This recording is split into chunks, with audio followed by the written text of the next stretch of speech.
Fidèles téléspectateurs, assalamu alaikum wa rahmatullahi wa barakatuhu. Soyez les bienvenus dans cette session d'information sur les ondes de la chaîne de la guidance. Voici le sommaire pour cette édition. Clôture de la 7e édition du concours du Cheikh Abdul Hakim Azhar. Nous en parlerons dans cette édition. Aussi, le 10e congrès du mouvement sunnite du Burkina Faso, El Hadji Oumarou Zoungrana, élu président pour 5 ans, un nouveau bureau installé.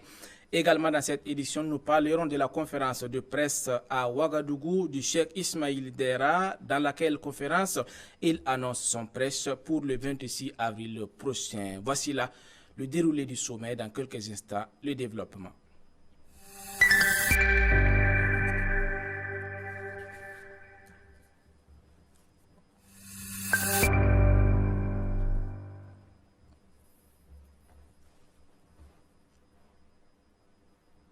Cela dit, la 7e édition du concours d'excellence initié par le Cheikh Abdul Hakim Al-Azhar pour la préservation de la Sunna a connu son apothéose ce dimanche 29 mars 2026 à Ouagadougou dans le quartier Karpala. Une cérémonie riche en émotions marquée par la participation de nombreux candidats venus démontrer leur maîtrise des enseignements prophétiques dans un esprit de foi, de discipline et d'excellence. Entre récitation, épreuve de connaissance islamique et distinction des meilleurs, cette initiative s'impose aujourd'hui comme un cadre majeur de formation spirituelle et intellectuelle pour la jeunesse musulmane. Un événement qui témoigne de la volonté de transmettre les valeurs islamiques aux jeunes générations. Dans ce reportage de Moussa Goula. أطيعوا الله ورسوله إن كنتم مؤمنين إخوة الإيمان فإن الأخوة في الله من أعظم النعم ومن أسمى ثمرات الإيمان. La clôture de la 7e édition du concours Cheikh Abdul Hakim Al-Azhari pour la préservation de la Sunna a refermé ses portes ce dimanche 29 mars 2026 à Karpala dans la ville de Ouagadougou. Plusieurs localités ont été prises lors de cette 7e édition du concours, à savoir la ville de Tenkodogo, de Kompiziri, de Zignaré, de Nanyimi, Boussé et de Goursi. Plus de 112 participants ont pris part à cette rencontre annuelle du concours qui s'est tenue du 25 au 29 mars 2026. L'objectif reste bien clair, contribuer à une meilleure formation de l'islam avec des imams et des muezzins bien engagés et aussi outillés pour la cause de la religion.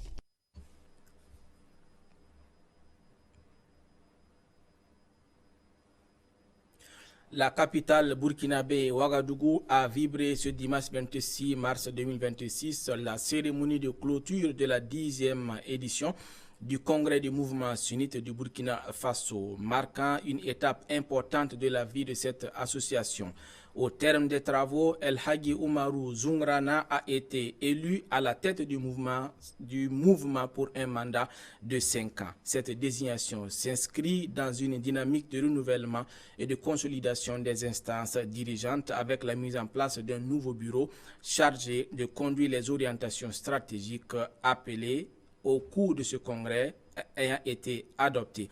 Durant 3 jours, les participants ont échangé sur la cohésion sociale, la vie religieuse, mais également le rôle des leaders spirituels dans le contexte actuel du Burkina Faso. Les résolutions issues de ces assises visent notamment à renforcer l'unité des fidèles et à promouvoir les valeurs de paix et de solidarité. Des détails dans ce témoignage de Madi Sawadogo. Fin du 10e congrès du mouvement sunnite de Burkina Faso. Après 3 jours des activités intenses des mouvements sunnite de Burkina Faso, ce résultat de ces 5 dernières années sont jugés satisfaisants. Sur toute l'étendue du territoire national, El Hadji Oumarou Zoungrana réélu pour les 5 prochaines années, puis la formation du nouveau bureau, un nouveau bureau pour conduire les activités. Aujourd'hui, c'est un grand jour pour moi d'être reconduit à la tête du mouvement sunnite du Burkina Faso. C'est un bilan positif qu'on a pu faire lors de nos assises qui ont commencé depuis le vendredi jusqu'à aujourd'hui. Vraiment, on a vu que on a notre présence sur toute l'étendue du territoire du Burkina Faso. On a des bureaux locaux, des bureaux provinciaux, des bureaux régionaux et aussi les conseils des ulémas. En tout cas, vraiment, je suis très content parce que on a fait pas mal de projets. Il y a le projet pour l'éducation, il y a les projets de centres de santé, il y a les projets des centres de formation et plusieurs activités comme les formations des imams, comme aussi les formations des trésoriers par rapport à la nouvelle texte. En tout cas, vraiment, c'était un bilan très positif. Un bilan très positif. Ce nouveau bureau du mouvement sunnite de Burkina Faso est guidé et conseillé par un conseil des oulémas dont Dr Mohamed Issa Kindo est à la tête de ce conseil. Je suis membre du conseil des oulémas. Après Dr Kindo, il y a un autre qui est le second, Dr Mohamed Karambiri, et je viens en troisième position. Dans tout le conseil des oulémas, premièrement, c'est produire des conseils. C'est-à-dire conseil, c'est conseiller.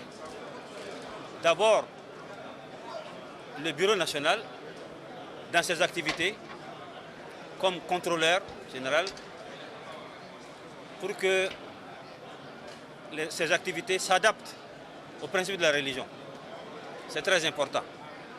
Et ensuite, entre les musulmans, il y a souvent des conflits familiaux qui nécessitent vraiment pour que la paix sociale, la cohésion sociale puisse être dans ce pays, il faut que les savants interviennent. On a une sous-commission au sein du Conseil des oulémas qui siège chaque lundi pour se pencher sur ces différents conflits familiaux. Donc ça, on a pu régler beaucoup de problèmes que même les instances juridiques ne seraient capables de faire. Les mouvements sunnites de Burkina Faso travaillent également pour la cohésion sociale et de la paix. Ce 10e congrès a donné l'espoir sous le thème « Contribution des mouvements sunnites à la consolidation de la paix dans un contexte de défis sécuritaires et sociaux ». D'autres résultats sont attendus au prochain 11e congrès.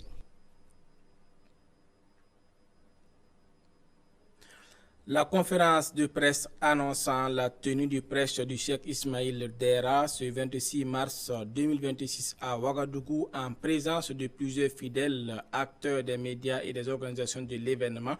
Au cours de cette cérémonie, il a été officiellement accordé que ce grand prêche se déroulera le 26 avril prochain à l'école sud dans le quartier Kamsonguin de Ouagadougou.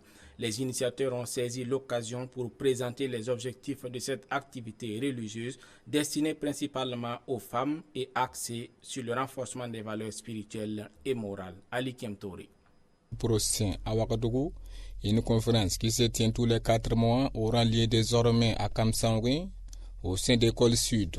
Donc nous sommes là ce matin concernant la prêche organisée par Cheikh Ismaïl Adam Dera chaque 4 mois à l'honneur des femmes. Voilà. Cette année encore, on a prévu ça qui se tiendra, Inch'Allah, le 26 avril 2026. Mais maintenant, on a changé de lieu, vu maintenant qu'au niveau de Moisin, le lieu habituel, là, c'est devenu restreint. Ils sont en train de construire une école là-bas qui fait que le coin est devenu un peu serré là. Donc on a déménagé ça maintenant, aménagé au niveau de Samané, Kamsonguin, je dirais, au niveau de l'école sud, au sein même de l'école, qui se tiendra, Inch'Allah, le 26 avril 2026. Au sein même de l'école Sud, qui est située à Kamsonguin, en face du dispensaire de Samané, sur l'avenue Bassawarga. Plus de 15 ans, Cheikh Ismaïl Dera est engagé dans ce dynamisme avec les femmes. Les membres des comités d'organisation appellent tous ce 26 avril prochain à partir de 8h. Mobilisation fiscale dans cette édition, la primature engagée pour le devoir citoyen. Dans le cadre de la journée de l'exemplarité fiscale, le personnel de la primature a marqué son engagement citoyen en s'acquittant des obligations fiscales. À travers cette initiative, les agents de la primature réaffirment leur attachement aux valeurs de civisme, de responsabilité et aussi de la contribution au niveau du civisme dans le pays. Présent pour l'occasion, le directeur général du cabinet du Premier ministre, Mamadou Dambélé, a salué la mobilisation exemplaire tout en rappelant que le paiement des impôts continue un devoir quotidien fondamental du citoyen indispensable au financement des politiques publiques et à la réalisation des projets de développement. Suivons cet élément. Le cadre donc du mois de l'exemplarité fiscale qui avait été lancé, vous vous souviendrez, par son Excellence Monsieur le Premier ministre, nous venons donc de nous acquitter de nos taxes ce matin au sein de la primature. Les taxes qui sont concernées, il s'agit donc de la taxe de résidence, la taxe des véhicules moteurs, la taxe sur les armes pour ceux qui en possèdent et la taxe sur le foncier. Je voudrais saluer cette initiative de la Direction générale des impôts qui consiste donc à aller vers les serviteurs du peuple sur leur lieu de travail pour leur permettre donc de s'acquitter de ces taxes-là. Vous savez, parfois, les gens ne s'acquittent pas, peut-être pas par mauvaise foi, mais peut-être parce qu'ils ne sont pas disponibles pour faire le déplacement. Et en venant dans les services, ça permet également à tout un chacun de pouvoir s'acquitter de ces taxes. Donc je salue l'initiative et j'invite l'ensemble des Burkinabés, l'ensemble des serviteurs du peuple à s'acquitter de leurs taxes. Parce qu'en tant que citoyens, nous avons des droits, mais nous avons aussi des devoirs. Et en payant nos taxes, nous permettons à l'État de pouvoir donc satisfaire nos droits. À l'endroit du personnel de la primature, c'est de se mobiliser chacun, pour ceux qui n'ont pas encore payé leurs taxes, à venir ici au sein du cabinet pour pouvoir donc payer leurs taxes. Et c'est cette actualité qui referme les portes de cette édition. Merci de l'avoir suivi. Bonne suite de programme sur la scène de la guidance. Que la paix et le salut d'Allah soient sur vous.